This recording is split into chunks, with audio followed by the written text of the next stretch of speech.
بسم الله الرحمن الرحيم. يا أيها النفس المطمئنة ارجعي إلى ربك راضية مرضية وادخلي في عبادي وادخلي جنتي.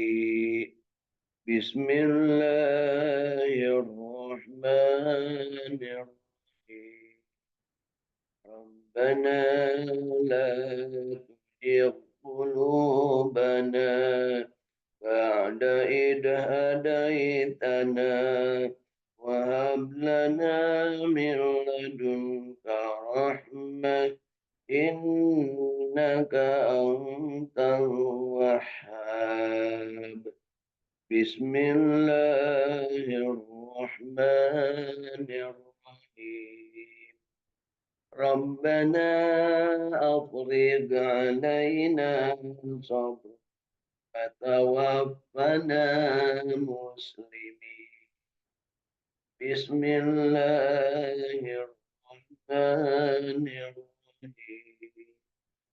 ربنا اغفر لنا ولإخواننا الذين سبقونا بالإيمان ولا تجعل في قلوبنا غلا للذين آمنوا ربنا إنك رؤوف. بسم الله الرحمن الرحيم. ربنا أتمم لنا نورنا واغفر لنا إنك أنت السميع العليم. يا مقلب القلوب ثبت قلوبنا على الدين.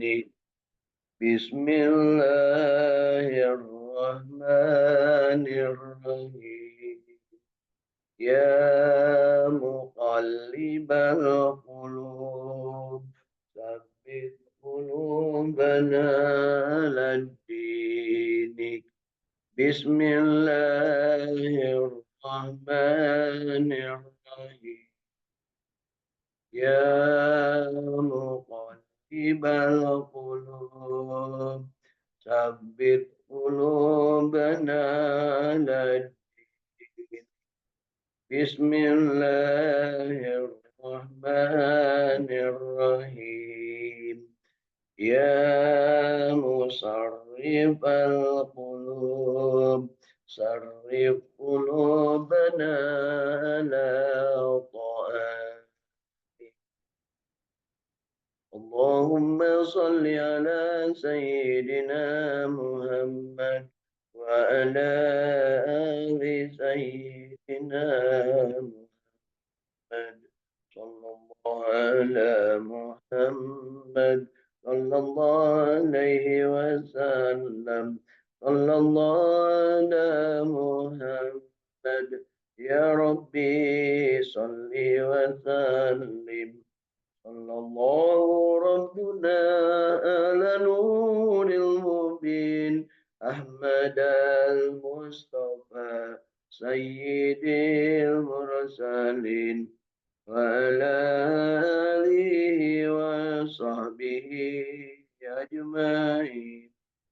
اللهم صل على النبي الهاشمي محمد وعلى آله وسلم تسليما.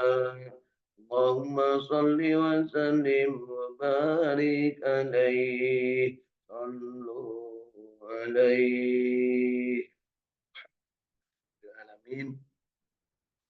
Alhamdulillahilladzi ahyana ba'dama amatana wa ilaihin nusyur. Alhamdulillah kita masih diberikan kehidupan sampai dengan hari ini di pekan-pekan terakhir dari bulan Muharram. Mudah-mudahan kita diberikan kesempatan untuk tetap menjadi abdinya Allah Subhanahu wa taala, jadi orang yang memiliki nafs yang mutmainnah, memiliki kesempatan untuk terus memperbaiki diri, memperbaiki kualitas amal ibadah, dipanjangkan umur, disehatkan badan, diberikan kesempatan untuk terus-terusan beramal soleh dan bermohon diwafatkan husnul khatimah. Alhamdulillah hari ini kita akan lanjutkan bahagia istiqamah berjamaah membaca Al-Quran dengan membaca surat Al-Ma'idah mulai ayat ke-67. Ya, ayat ke-67 hari ini kita akan baca dari surat Al-Ma'idah.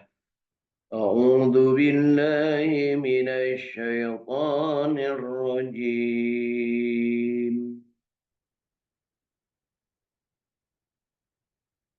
Bismillahirrahmanirrahim.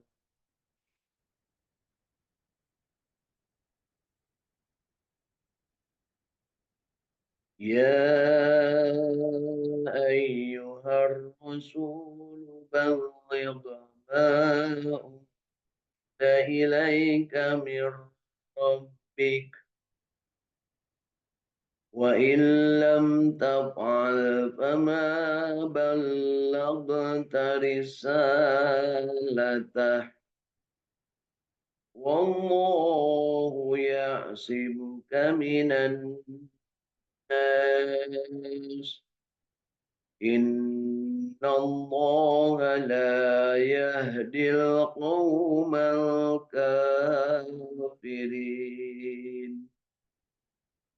قل يا أهل الكتاب لستم على شيء حتى تقيموا التوراة والإنجيل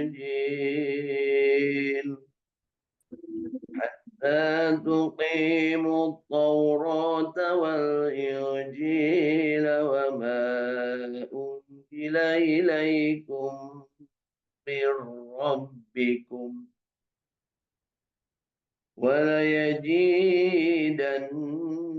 كثيرا منهم ما أنزل إليك من ربك طغيانا وكفرا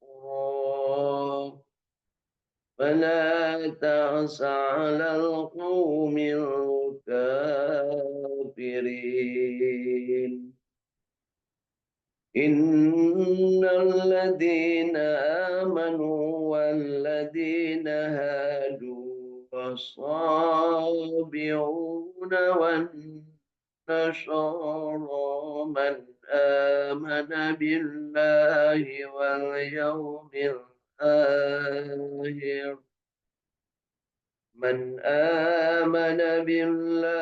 واليوم الآخر وعمل صالحا فلا خوف عليهم ولا هم يحزنون لقد أخذنا ميثاق بني إسرائيل وأرسلنا إليهم رسلا كلما جاءهم رسول بما لا تهوى أنفسهم فريقا كذبوا وفريقا يقتلون وحسبوا أن لا تكون فتنة فعموا وصبوا ثم تاب الله عليهم ثم تاب الله عليهم ثم عموا وصفوا كثير منهم والله بشير بما يعمل صدق الله العظيم. Alhamdulillah, kita sudah bersama-sama membaca surah Al-Maidah mulai ayat ke-67 sampai dengan ayat ke-71 sebanyak 5 ayat. Mudah-mudahan ayat yang kita baca, apa yang sudah kita baca dengan lisan kita, yang benarnya, yang baiknya diterima Allah Subhanahu wa taala sebagai amal ibadah, dan yang salahnya diampuni oleh Allah Subhanahu wa taala seraya diberikan kesempatan untuk terus memperbaiki kualitas bacaan kita masing-masing. Selanjutnya mari kita baca terjemah dan tafsirnya dengan harapan kita mendapatkan pemahaman yang benar dari Al-Quran yang hari ini alhamdulillah kita dapat nikmat untuk membacanya. Kita baca mulai ayat ke-67 terjemah dari surat Al-Maidah. Wahai Rasul, sampaikanlah apa yang diturunkan Tuhanmu kepadamu. Jadi Allah memerintahkan kepada Rasulullah Nabi Muhammad SAW untuk menyampaikan apa yang diturunkan Allah. Di sini mengandung makna, Bapak Ibu sekalian, sahabat jinten yang berbahagia, bahwa yang namanya Al-Quran ini bukan untuk diri sendiri. Ya, bukan untuk diri sendiri Rasulullah, tapi untuk seluruh manusia. Jadi sekali lagi Al-Quran itu bukan petunjuk hanya bagi Rasul, tetapi Al-Quran petunjuk bagi seluruh manusia. Ya, kita sering membacakan hudal linnas, petunjuk jalan bagi seluruh manusia. Itulah Al-Quran. Jadi bukan petunjuk bagi Rasul saja, tapi bagi seluruh umat manusia. Itu sebabnya di ayat ini Allah Subhanahu wa taala memerintahkan, wahai Rasul, sampaikanlah apa yang diturunkan Tuhanmu kepadamu, yaitu Al-Qur'an. Waktu menyampaikannya tidak sekaligus, tapi secara bertahap. 22 bulan, 22 tahun, 2 bulan, 22 hari. Atau digenapkan 23 tahun masa turunnya Al-Quran. Dari mulai Rasulullah SAW berusia 40 tahun sampai dengan beliau wafat di usia 63 tahun. Dimulai dengan ayat surat Iqra, ya, surat Al-Alaq ayat 1 sampai 5, dan diakhiri dengan surat Al-Maidah ayat yang ketiga. Ya, dimulai dengan Iqra, disuruh membaca, diakhiri dengan waraditu lakumul Islam Madinah, dan aku ridho ya Islam menjadi agamamu. Jadi disuruh membaca dan diakhiri dengan keridhaan Allah, dengan petunjuk agama Islam yang sempurna yang dibawa oleh Rasul Shallallahu Alaihi Wasallam, dicontohkan oleh beliau, kemudian juga semuanya diperuntukkan untuk manusia. Ya, jadi pengertian di sini Al-Quran itu bukan hanya untuk Rasul, bukan juga hanya untuk umat Islam, tapi Al-Quran ini untuk seluruh manusia. Adapun mereka yang sampai dengan saat ini tidak memeluk Islam, banyak di antara mereka yang sudah mengamalkan Al-Quran, mengambil dari Al-Quran untuk dijadikan pedoman kehidupannya. Nah, begitu Bapak Ibu ya. Sebagai contoh, mereka tidak memakan daging babi. Ada yang mereka sudah tidak makan daging babi lagi. Ya, mereka sudah tidak memakan bangkai atau hewan yang tidak disembelih. Mereka bukan karena ajarannya, tapi karena mereka tahu bahwa itu ada sesuatu yang tidak baik. Nah, sedangkan kita menjalankannya bukan tahu ada yang tidak baik pada daging babi atau pada bangkai, tapi kita menjalankan agama. Ketika menjalankan agama, maka pasti akan mendapatkan rahmat Allah karena kita berada dalam petunjuk Allah Subhanahu wa ta'ala. Adapun selanjutnya kita mendapatkan ilmu bahwa ada cacing pita, bahwa ada hal-hal yang tidak baik pada bangkai, nah, itu belakangan. Ya, ketika Al-Quran diturunkan, dilarang untuk memakan makanan yang disembelih dari daging yang disembelih tidak dengan nama Allah, daging yang mati atau bangkai yang mati tidak karena disembelih dengan benar. Nah, itu sebagai contoh saja.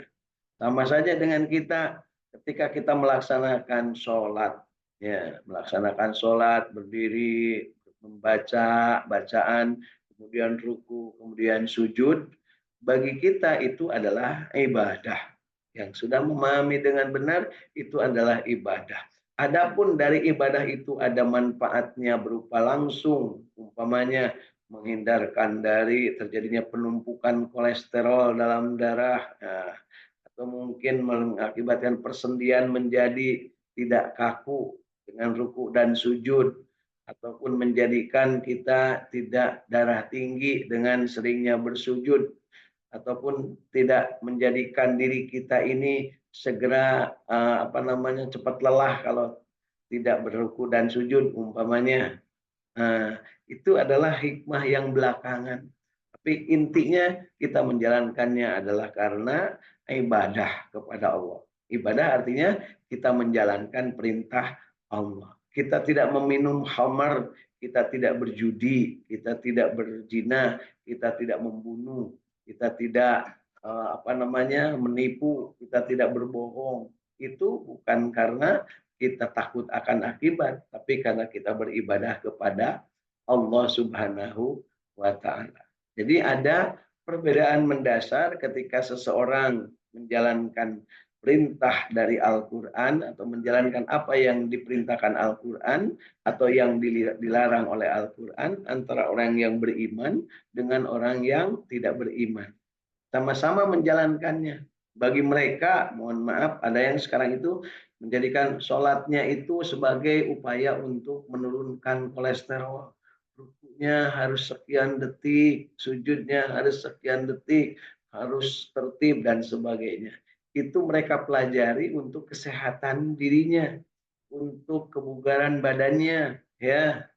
Banyak sekarang yang begitu, bahkan menganggap itu sebagai bagian dari bentuk yoga katanya ya, bentuk untuk penyembuhan diri, pemulihan diri. Silahkan, tidak salah, tetapi yang jadi landasan bagi kita bahwa kita menjalankan perintah Allah dan itu ibadah. Dan ketika ibadah sesuai dengan perintah Allah, pasti di baliknya ada rahmat, pasti di baliknya ada keberkahan, pasti di baliknya ada hal-hal positif yang akan menimbulkan bagi diri kita sesuatu yang akan bermanfaat.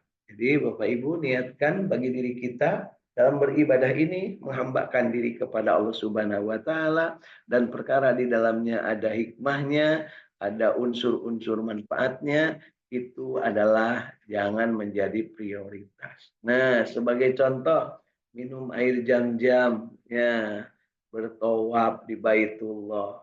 Ya, banyak orang yang motivasinya bahkan menjadi anjuran, udah kalau punya penyakit gini minum saja air jam-jam, datang saja ke Mekah, tawaf, kemudian nanti di sana banyak melaksanakan ibadah dengan kaki telanjang tanpa menggunakan alas kaki. Kemudian bagi laki-laki pakaiannya pakai pakaian ihram, maka akan sehat.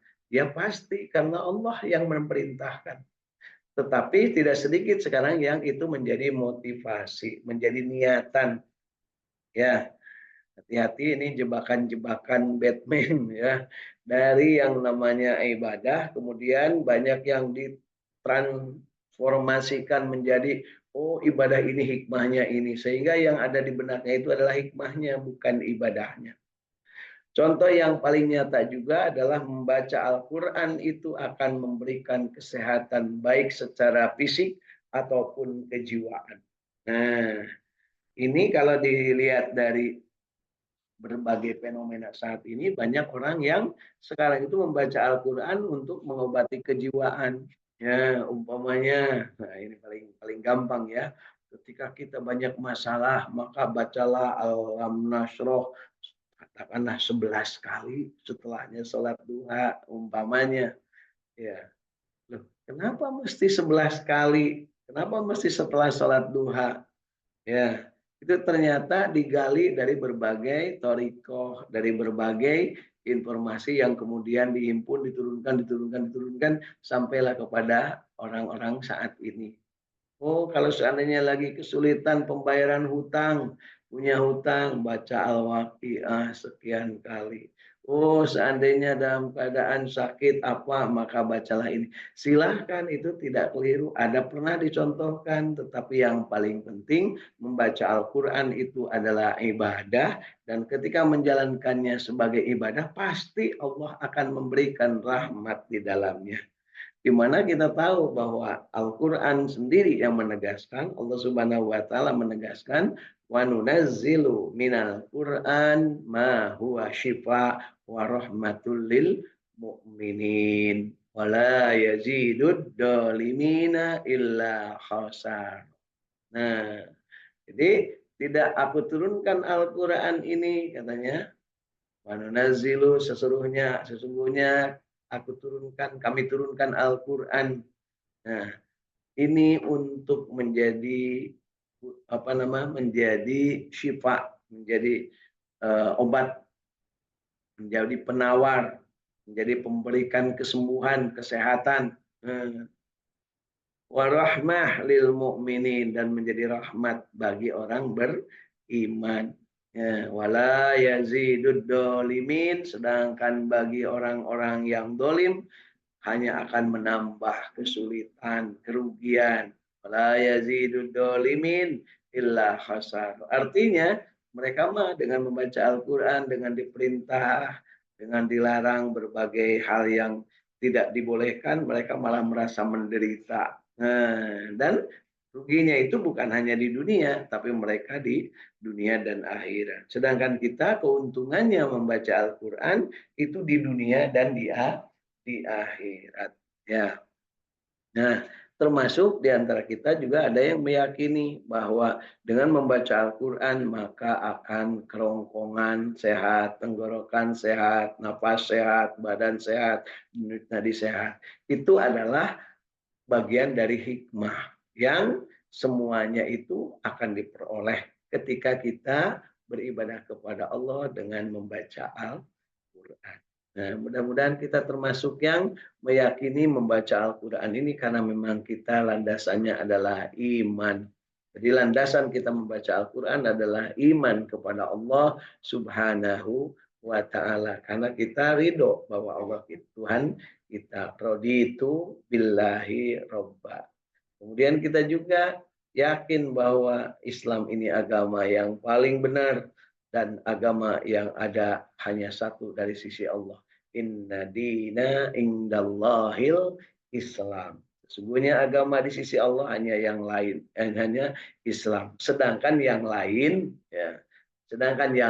itu bukan dari Allah. Itu dikarang-karang, ditambah-tambah oleh mereka. Setuju nggak setuju, itulah apa yang dikatakan Allah Subhanahu wa Ta'ala. Apa yang difirmankan Allah Subhanahu wa Ta'ala. Kadang kita ragu, benarkah agama ini diturunkan Allah? Dulunya agama tersebut bukan agama itu namanya.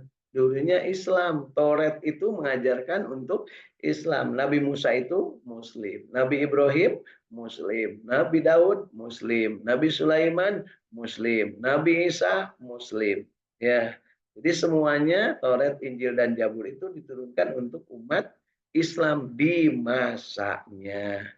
Tetapi untuk di masa sekarang Taurat, Injil, dan Zabur sudah mereka selewengkan, mereka tambah-tambah, mereka kurang-kurangkan. Termasuk yang paling populer kita dengar, yang dikurangkan itu informasi tentang kenabian Nabi Muhammad Shallallahu Alaihi Wasallam. dikurangkan, ditiadakan dari kitab Taurat, Injil dan Zabur. Kenapa? Mereka tidak mau ya menerima informasi itu. Mereka inginnya yang namanya nabi dan rasul itu hanya dari keturunan mereka. Inginnya nabi penutup itu dari keturunan mereka. Ya, itulah yang terjadi sehingga yang namanya perselisihan, permusuhan oleh orang-orang kafir kepada orang-orang Islam itu sampai dengan kiamat tidak akan berakhir. Jadi Bapak Ibu kita harus paham kalau sekarang di mana-mana kalau ada orang yang menegakkan ajaran agama dengan benar, termasuk diri kita juga menjalankan agama dengan benar sesuai dengan syariatnya, maka pasti akan ada yang tidak suka. Baik dari luar yang di luar agama kita ataupun dari dalam agama kita juga banyak yang nggak suka. Bukti-buktinya adalah ketika kita menyampaikan salah satu hadis tentang himbauan untuk melaksanakan sholat subuh berjamaah di masjid, kemudian tetap tinggal di masjid sampai keluar matahari dan kita melaksanakan sholat isra, kemudian kita akan mendapatkan pahala ibadah haji dan umroh yang sempurna, maka ketika ayat atau hadis itu dibacakan banyak orang yang tidak setuju atau tidak sepaham dengan itu. Bukti ketidaksetujuan, ketidaksepahaman adalah mereka tidak melakukan. Karena kalau setuju dan paham, maka akan melakukan. Pasti akan penuh masjid-masjid di sekitar kita ya. Nah, jadi itulah salah satu contohnya. Dan tidak sedikit yang tidak suka. Ya, sampai-sampai tidak sukanya membuat kampanye, ibu-ibu lebih baik di rumah sholatnya. Nah, itu kampanye namanya. Padahal di Masjidil Haram, di Masjid Nabawi, kita saksikan perempuan itu di masjid. Jadi tidak dilarang perempuan ke masjid. Hanya harus dalam kondisi yang aman, tidak mengganggu, dan tidak menimbulkan fitnah. Begitu ya. Jadi jangan sampai pemahamannya dipersempit. Jadi semuanya perempuan tidak ke masjid. Naudzubillah ya. Jadi kita lihatnya di Masjidil Haram, di Masjid Nabawi, bahkan jutaan rupiah orang untuk bisa datang ke sana.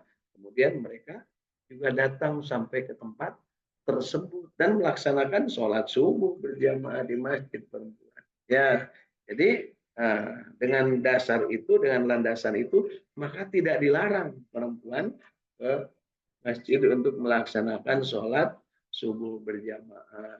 Demikian juga duhur dan asar. Jadi kalau ada yang sekarang mengkampanyekan tidak ke masjid, ya Allah alam itu dengan cara apa mereka memahaminya. Ya, baik. Sedangkan yang biasa mengkampanyekan itu juga kalau ke Mekah ya, kalau ke Madinah dia paling duluan ngajak jamaahnya untuk nyampe ke sana. Ya, ini hal yang terjadi saat ini. Jadi seolah-olah kalau di Mekah Madinah jadi boleh, kalau di sini tidak. Bukan begitu ya. Di sini boleh, di sini juga dianjurkan. Tentunya syarat dan ketentuan berlaku. Waduh, ini menarik ya. Yuk. Nah, tentunya yang akan jawab adalah iman. Dengan keimanan yang benar, maka kita akan mampu mencerna dengan benar. Dan ketika sudah mencerna dengan benar, maka kita akan beramal dengan benar. Tentu saja syarat dan ketentuan berlaku. Kalau menimbulkan fitnah dalam ranggelemreng perempuan ke masjidnya, itu jelas arek naon. Kemudian banyak menimbulkan fitnah dan sebagainya. Nah, itu yang tidak dibolehkan. Ya, sedangkan ke pasar aja, ke mall boleh, gitu kan? Masa jadi ke masjid jadi tidak boleh? Naudzubillah. Ya, mudah-mudahan ini menjadi pemahaman bagi kita. Pasti ada yang nggak setuju. Bahkan yang di sini juga mungkin nggak setuju. Ya, wallahu alam. Ya, bahwa hal itu adalah jangan jadi dalil alasan untuk tidak ke masjid. Ya, gitu ya. Perkara menganggap utama di rumah, mangga silahkan.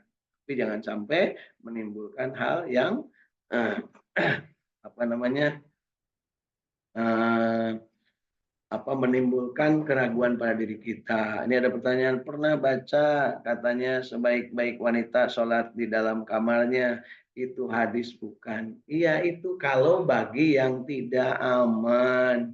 Ya, kalau demikian berarti kapan wanita akan masuk Masjidil Haram?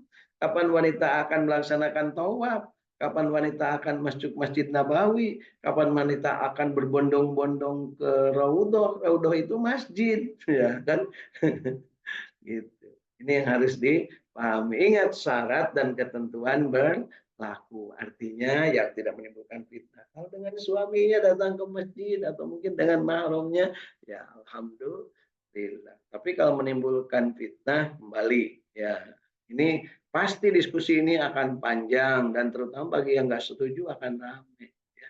Tapi kita lihat aja fenomenanya sekarang. Apakah yang ke Masjidil Haram, apakah yang ke Raudhah itu laki-laki saja?